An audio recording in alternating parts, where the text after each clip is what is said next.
Arfin from tutorial.pk and I am going to be your biology instructor for the rest of this session. اور آج ہم بات کریں گے آپ کی 12th گریڈ کی بک کے 3rd چیپٹر کی, that is numbered as chapter number 16 in your book and the title is support and locomotion. اب support and locomotion سے آپ کے ذہن میں کیا آتی ہے؟ آپ انسان ہیں, آپ چلتے پھرتے ہیں, آپ ایک جگہ سے دوسری جگہ موو کرتے ہیں. یہ سارا کام کیسے ہو رہا ہوتا ہے اور کیوں ہو رہا ہوتا ہے؟ کیوں کا جواب تو یہ ہے کہ آبویسلی سروائیول کے لیے, ڈیلی ایکٹیویٹیز کے لیے چلنا پھرنا ضروری ہے, ایک جگہ سے دوسری جگہ موو کرنا ضروری ہے. اس کے ساتھ ساتھ آپ اپنی ہینڈس کو موو کرتے ہیں, ٹانگوں کو موو کرتے ہیں. سم ٹائمس آپ اپنی لوکیشن چینج نہیں بھی کر رہے تو آپ کی باڈی ایک کانسٹنٹ قسم کی موومنٹس پروڈیوس کر رہی ہوتی ہے.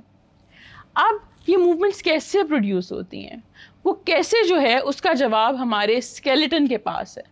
اور اس چیپٹر میں ہم یہی دیکھیں گے کہ ہمارا اسکیلیٹن ہماری باڈی کو کس طرح سے سپورٹ کر رہا ہوتا ہے, اس کے پاس کون سے اسٹرکچرز ہوتے ہیں, کتنی ٹائپ کی بونز ہیں ہمارے پاس, ہماری کارٹلیج جو ہے وہ کس طرح سے ہماری بونز کو سپورٹ کر رہی ہوتی ہے, اس کے علاوہ جو مسلز ہیں وہ کس طرح سے بونز کے ساتھ مل کے موومنٹ کو پروڈیوس کر رہے ہوتے ہیں. یہ ساری کی ساری چیزیں ہم اسی چیپٹر میں ڈسکس کریں گے. لیکن سب سے پہلے ہم بات یہاں پہ کر لیتے ہیں ہیومن اسکیلیٹن کی, کہ اس کو ڈیفائن کر لیتے ہیں کہ وہ ہے کیا.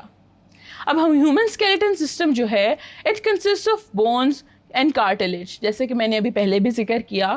اب جو اسکیلیٹن ہے وہ ایک فریم ورک کے طور پہ ایکٹ کر رہا ہوتا ہے that supports the soft tissue.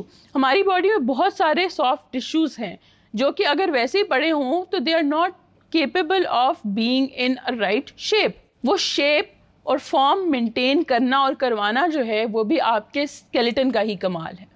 اور جو یہ سارے کے سارا آپ کا جو اسکیلیٹن ہے, جو آپ کی بونز اور کارٹلیج ہے, اس کو ہم ایک فیلڈ آف اسٹڈی میں اسٹڈی کر رہے ہوتے ہیں, اس کو ہم کہتے ہیں آسٹیولوجی. اب ہم نے اسکیلیٹن کی بات کر لی ہے اور ہم نے یہ بھی دیکھ لیا کہ ہم پڑھیں گے کیا. تو ہم اب نیکسٹ سیکشن میں اپنے مور اسپیسیفائڈ ٹاپکس ہیں ان کی طرف موو کریں.